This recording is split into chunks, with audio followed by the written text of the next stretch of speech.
We guide you through how to make a private server in Roblox.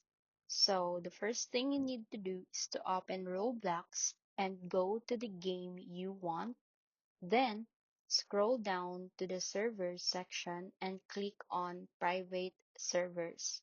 Next, hit the Create Private Server button, give your server a name, and click Buy Now. Note that some games change Robux while others are free. Once created, go to your private servers list and click Configure.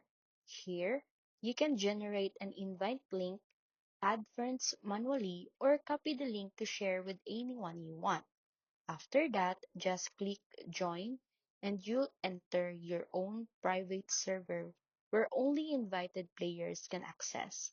If you want to manage access later, simply return to the server settings and update permissions anytime.